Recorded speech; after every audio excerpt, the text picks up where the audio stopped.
What is it that one NXT needs to do? Obviously, the obvious answer would be move nights, but what's something else that they need to do to try to catch up with this? Because I think they've only beaten them, I think, 2 or 3 times in the ratings war since this whole thing started. I mean, what is it that they're missing and they need to do? Because AEW is bringing in new partners every single week. Yeah, and a couple of things with AEW, the new partners haven't really helped. Their ratings were down this week. Obviously, there were the impeachment hearings, but most of those hearings that did the big ratings on cable news weren't up in the time slots that were against NXT and Dynamite. And the Kenta match that they had this past Wednesday was the lowest rated quarter on the show, and so. Those partnerships are great for wrestling fans, but as far as bringing in a new audience, it doesn't really mean anything if they don't know who that is. And most fans outside of our bubble don't know who Kenta is, or if they do, they know him as Hideo Itami.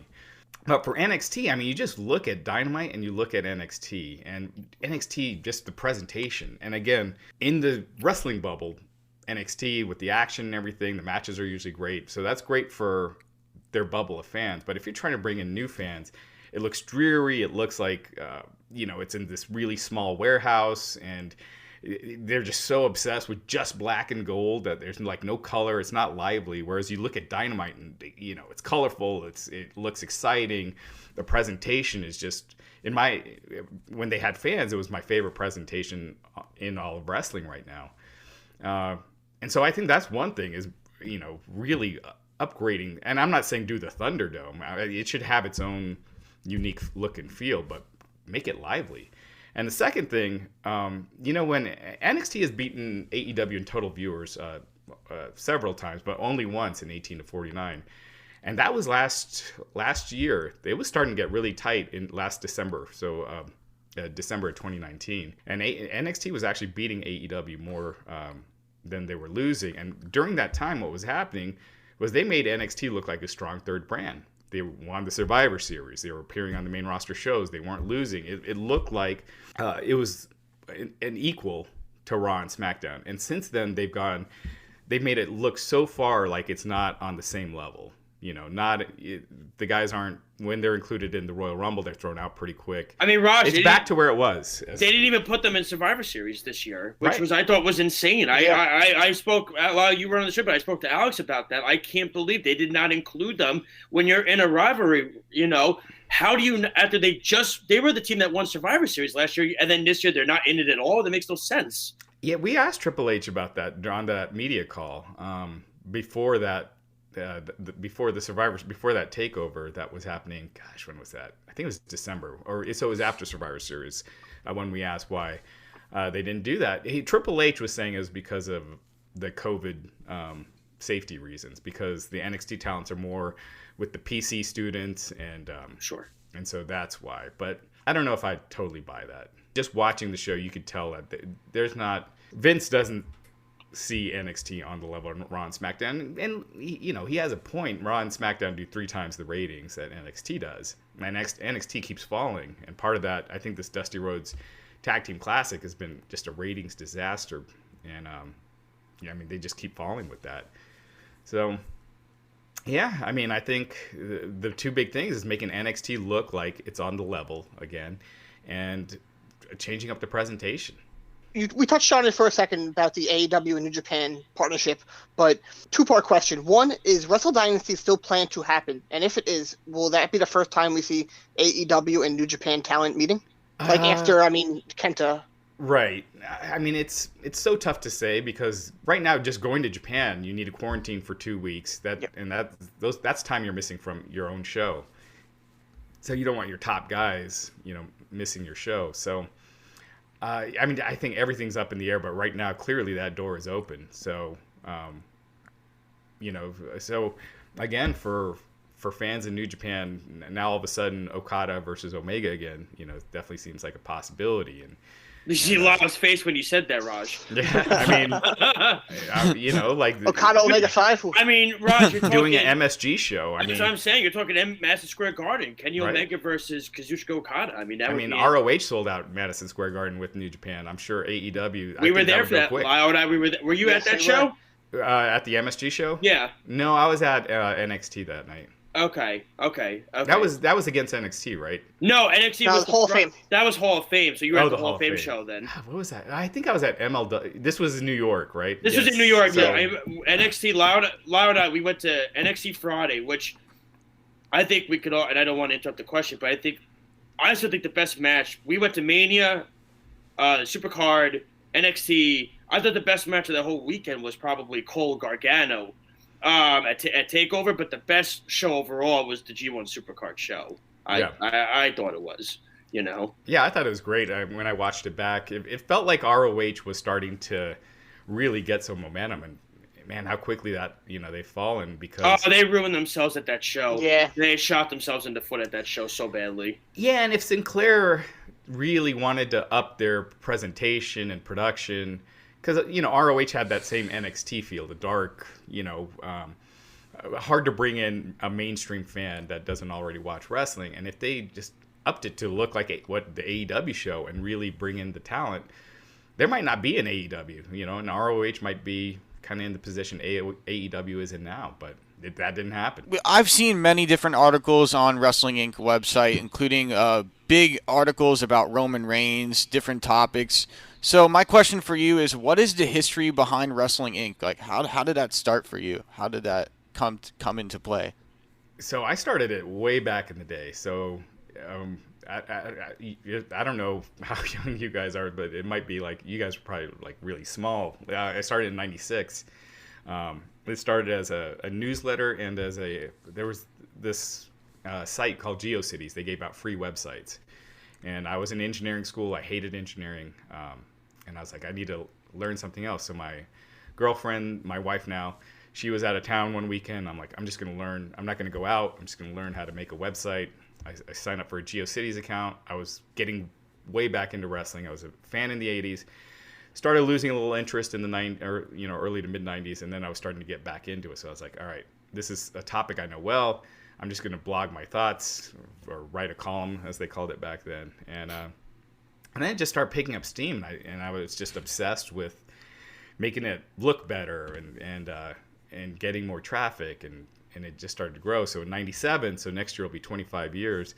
Wow! 97, Congratulations. I got the domain. That's thanks. awesome, man. Congratulations, Raj. Thanks. Yeah. So '97, I got the domain, and it was always meant to be just a hobby on the side and just something to show on my resume when I'm, applying for other jobs.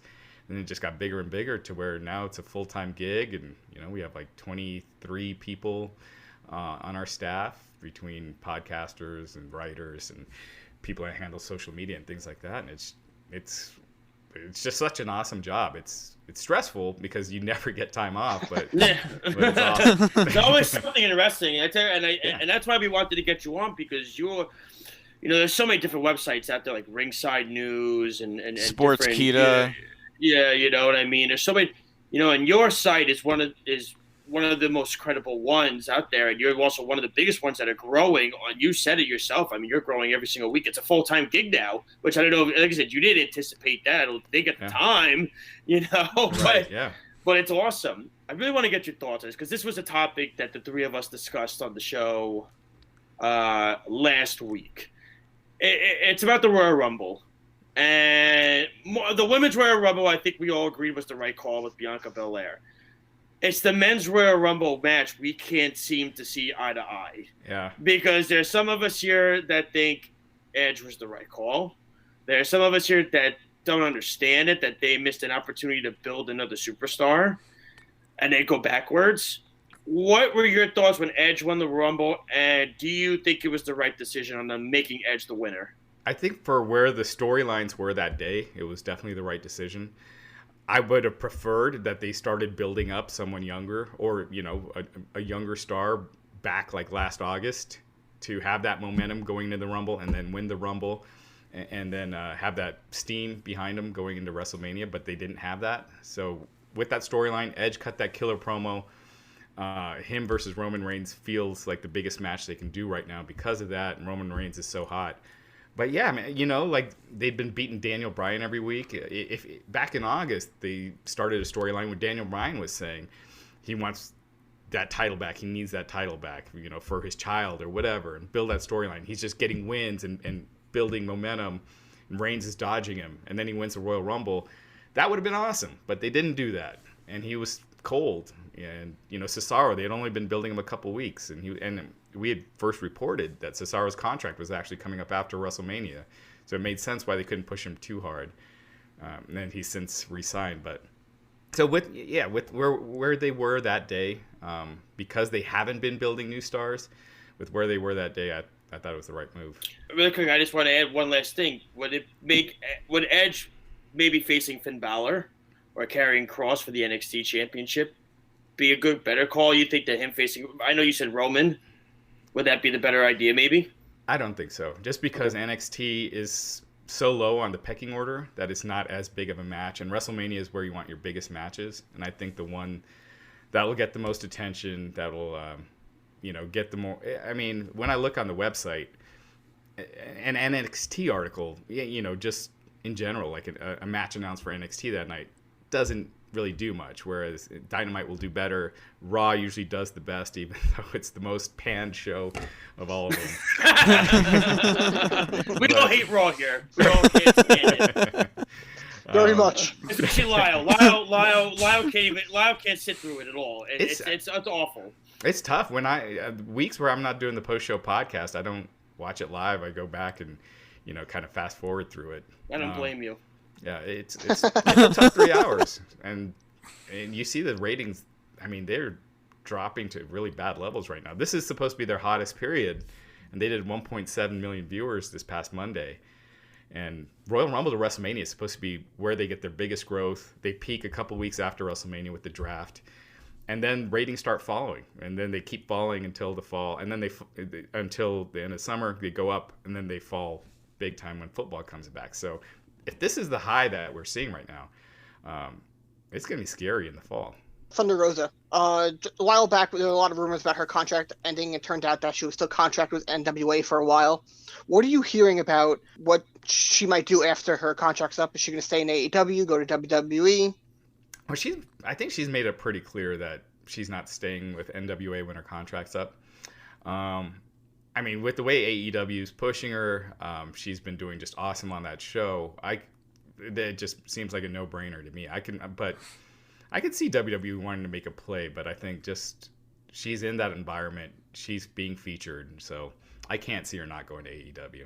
So what makes since she joined the show, the women's division has been completely different, a complete 180 of what it was before that, and I think that shows how important she is to that program.